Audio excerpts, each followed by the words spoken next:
BDR হত্যাকাণ্ডের মূল পরিকল্পনাকারী হিসেবে শেখ হাসিনার নাম সেনা সদস্যদের কাছে বলে দেয়ার গুমের শিকার হন বরখাস্ত হওয়া সেনা কর্মকর্তা লেফটেন্যান্ট কর্নেল হাসিনুর রহমান। জিটিভিকে দেয়া সাক্ষাৎকারে এমনটিই জানিয়েছেন ভুক্তভোগী চৌকস এই সেনা কর্মকর্তা। আয়নাঘরের বন্দিশালায় নির্মম নির্যাতনের বর্ণনা দিয়ে তিনি জানান, ভারতীয় গোয়েন্দা সংস্থা রয়ের পক্ষে কাজ করতে রাজি না হওয়ায় তাকে দুবার গুম করা হয়। গুম হওয়া ব্যক্তিদের নিয়ে সাক্ষাৎকার ভিত্তিক মাহি হাসানের ৩ পর্বের ধারাবাহিক প্রতিবেদনের আজ দেখুন দ্বিতীয় পর্ব। বাংলাদেশ সেনাবাহিনীর ১০ম বিএমএ লং কোর্সের কর্মকর্তা লেফটেন্যান্ট কর্নেল হাসিনুর রহমান। ক্যারিয়ারে সাফল্যের ঝুলিতে রয়েছে বীর প্রতীক, বিপিএম ও বাংলাদেশ রাইফেল খেতাব। অথচ স্বৈরাচার শেখ হাসিনা সরকারের রোষানলে পড়ে গুমের শিকার হন মেধাবী ও চৌকস এই সেনা কর্মকর্তা। তার অপরাধ ভারতীয় গোয়েন্দা সংস্থা রয়ের পক্ষে বাংলাদেশ বিরোধী কাজে সহায়তা না করা। আর এই মনোভাবের কারণে তাকে গুম করা হয় দুইবার। আয়নাঘরের বন্দিশালা সেই দুঃসহ স্মৃতি আজও তাড়া করে ফেরে তাকে।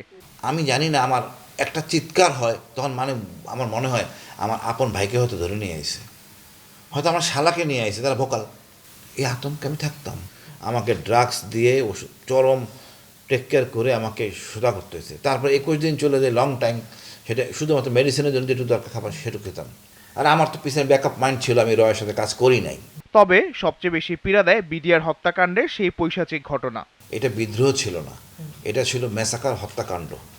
শেখ হাসিনা খুনিদের সাথে কথা বলছেন এক্সক্লুসিভলি ভাবে। কি কথা বলছেন তাদের সাথে? খুনির সাথে কথা কি? এই জন্য তাকে আইনে আনতে হবে। আমি ব্যক্তিগতভাবে মনে করেন তাপস, নানক, মির্জা আজম, শেখ সেলিম, এমপি বেল্লাল, এরা সবাই জড়িত।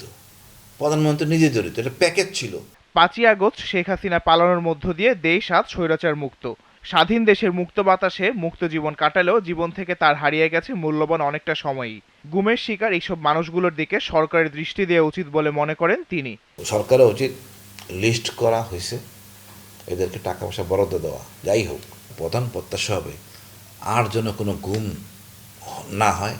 গুম কমিশনের কাজের অগ্রগতিতে আশার আলো দেখছেন সাবেক এই সেনা কর্মকর্তা। তবে দেশপ্রেমিক সেনাবাহিনী যেন সবসময় জনগণের বন্ধু হিসেবে পাশে থাকে, এটাই তার প্রত্যাশা। Mahi Hasan, GTV news, Dhaka.